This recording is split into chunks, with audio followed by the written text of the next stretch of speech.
అండి. Welcome to our channel. ఈరోజు మన ఛానల్‌లో స్ప్రౌట్ స్టిక్ ఎలా తయారు చేసుకోవాలో చూద్దాం.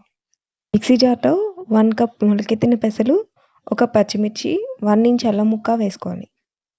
తగినంత ఉప్పు, కొద్దిగా పసుపు వేసుకొని ఇలా బరకగా గ్రైండ్ చేసుకోవాలి. మీరు మొత్తం పెసలే కాకుండా హాఫ్ పెసలు, హాఫ్ శనగలు కూడా వేసుకొని చేసుకోవచ్చు.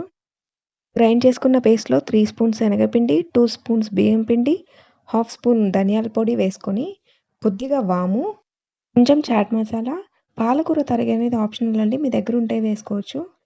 కొద్దిగా కరివేపాకు తరుగు, కొద్దిగా కొత్తిమీర, హాఫ్ కప్ క్యారెట్ తురుము వేసి కొద్దిగా వాటర్ యాడ్ చేసుకుంటూ కొంచెం గట్టిగా పిండి కలుపుకోవాలి.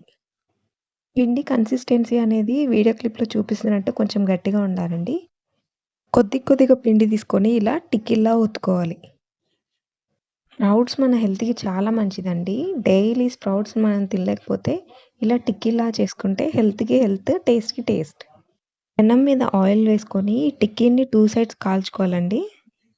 వీటికి కాంబినేషన్‌గా గ్రీన్ చట్నీ చూద్దాం. కొత్తిమీర, కొంచెం కరివేపాకు, కొంచెం పుదీనా, ఒక పచ్చిమిర్చి, 1 ఇంచ్ అల్లం ముక్క, ఒక వెల్లుల్లి, కొద్దిగా సాల్ట్, 1 స్పూన్ నిమ్మరసం వేసుకోవాలి. సారీ అండి, సాల్ట్ యాడ్ చేసినప్పుడు క్లిప్ మిస్ అయింది. 4 స్పూన్స్ వాటర్ యాడ్ చేసుకొని మిక్సీ పట్టడమే. అంతే అండి, గ్రీన్ చట్నీ రెడీ. వీడియో నచ్చితే లైక్ చేయండి, షేర్ చేయండి. మన ఛానల్‌ని సబ్స్క్రైబ్ చేసుకోండి. మీరు ట్రై చేసి ఎలా వచ్చిందో నాకు కామెంట్స్‌లో చెప్పండి.